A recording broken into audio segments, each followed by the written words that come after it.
Welcome everyone to the Comic Nation podcast YouTube channel. We're going to do a quick review on the movie Fantastic Beasts and Where to Find Them, The Secrets of Dumbledore. Now this was a very enjoyable family movie that I highly recommend that you go and see. It should still be in your local cinemas, so if you do have a chance to go and see it, I highly recommend that you do so. So we're taking off. This is the third installment within the Fantastic Beasts, shall we say, franchise. Absolutely amazing. I would say that the characters involved in this, so we obviously seen the return of Eddie Raymond, we obviously seen Jude Law, Ezra Miller as well, and we also had the introduction to, it was of course Mads Mikkelsen, which was obviously the replacement for Johnny Depp amidst all the controversy at the minute regarding him and of course Amber Heard. So starting off in the movie, we were introduced obviously straight away to Dumbledore and his kind of sit down meeting with Mads, or Grindelwald, should we say. We will call them Dumbledore, and we will call them by their character names, shall we not? Just a fantastic movie, highly recommend. This for me was personally my favourite one within the franchise. I would highly recommend again that you go and get a wee chance to see it if you haven't already. This was postponed, so this was meant to be out during the actually meant to be out during COVID-19, but obviously it was postponed, pushed back. Great time to obviously release it as well. Definitely a feel good family movie. The movie had a lot of drama behind it as well, but the one thing that stood out for me was the comedy approach to the movie, which is something that was maybe missing from the others. It was very, very serious. The others felt like a Harry Potter movie. This, for me, felt like a standalone movie.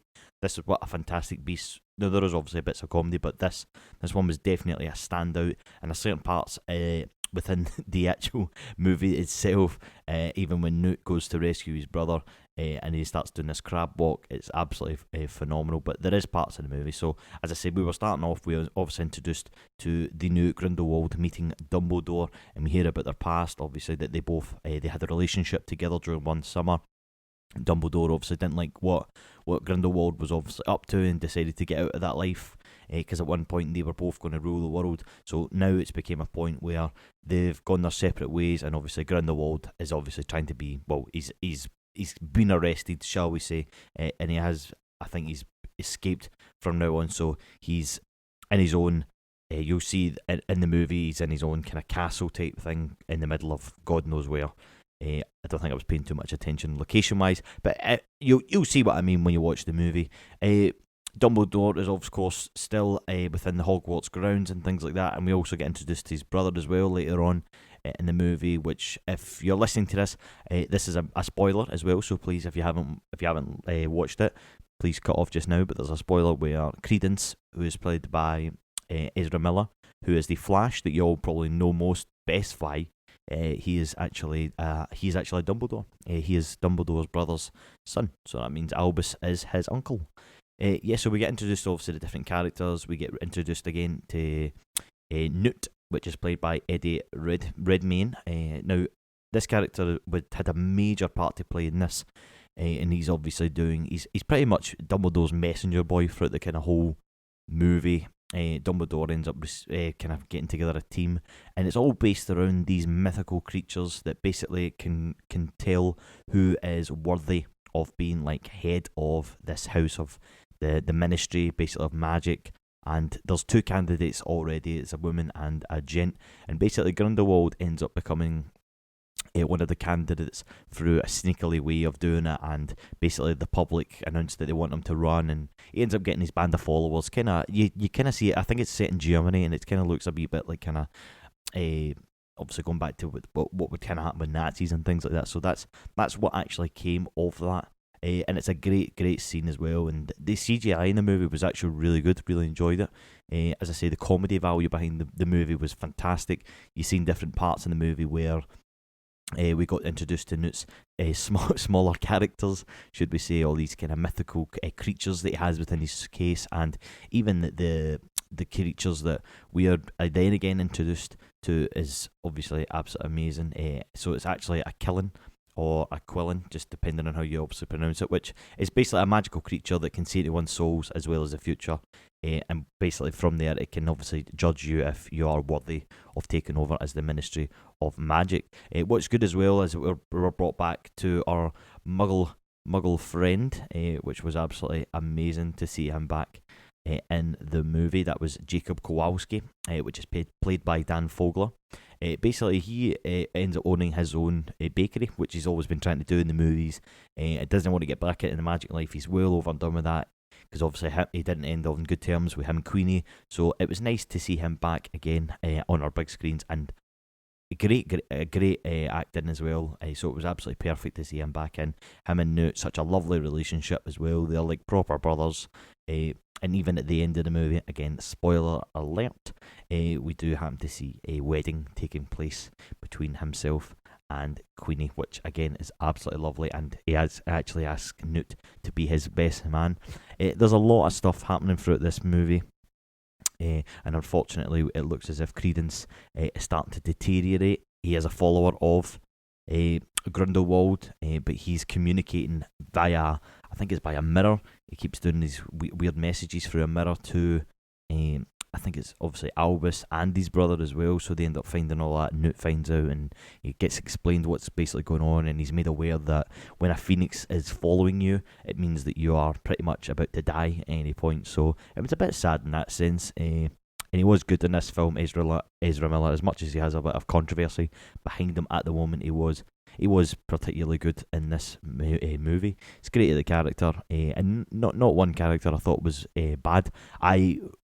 And this is going to sound a bit controversial as well, I really preferred Mads Mikkelsen as Grindelwald. If it was me, I would have, obviously you had Johnny Depp, and obviously whatever that's going on, you wouldn't have changed it. But Mads for me fitted to the role perfectly for what it was, and he had that sly kind of evil, you know what I mean? He always looks like that evil character that you see in movies, and I just thought it was perfect for the role. Really enjoyed it. The connection between him and Dumbledore was great, and it's obviously setting us up for the next movie as well, because again, spoiler alert, he does manage to basically escape. So he's basically been patching a whole big plan that he's going to possess. So the Killen, or the Quillen, whatever way you want to pronounce it, that ends up, this mythical creature ends up having babies, and they have to take the baby, and basically that's what decides who's basically will become the Ministry of Magic, the kind of leader of this magical world that we're obviously in, the wizarding world, shall we say. And basically he ends up capturing one of them, so he doesn't realise that it has twins. He captures one, he basically kills it, and then brings it back to life, and then he basically he trains that, obviously by using his powers and his magic, to basically make him be the one that's chosen to be this almighty, you know what I mean, leader of the Wizarding World, Ministry of Magic, whatever you want to see it. But we obviously find out in the end, because you're always good always prevails in the end. But it definitely setting us up for a fantastic movie as well. I really like Jude Law as a young Albus Dumbledore. I don't think they picked a better person to do it. I think he's absolutely amazing. But yeah, just the things that are going on in the movie look absolutely amazing. The fourth one, I don't think we have any details as of yet, unless you are a massive book reader. I'm not sure if the book is out. It probably is. But it does look like it's going to be an absolutely amazing movie. And I'd imagine it will probably be within the next couple of years. So stay tuned for a wee bit more, hopefully, on that.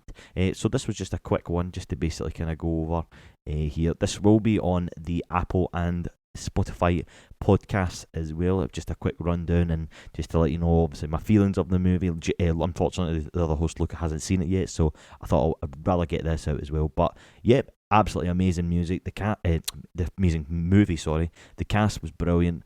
As I say, the standout performances for me was Jacob Kowalski.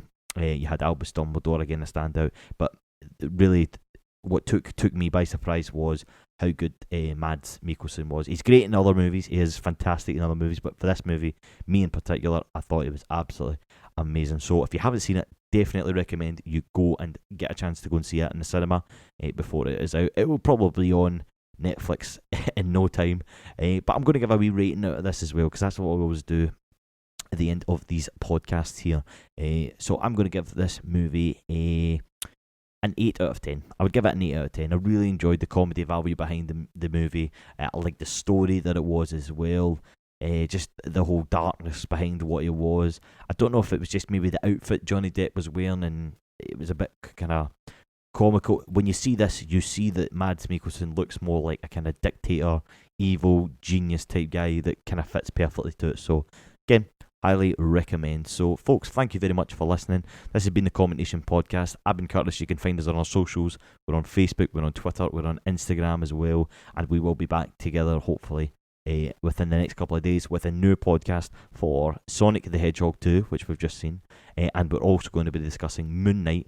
We're going to discuss parts 1 to 4, which have just been released. For those that have just they've not maybe found their way with Moon Knight yet, please watch up to the newest episode 4. It is absolutely amazing. You will love it. But for now, folks, thank you very much again for listening. Check us out on YouTube as well. This will be going up on YouTube, and we will see you again in the future. Alright, take care for now, and goodbye.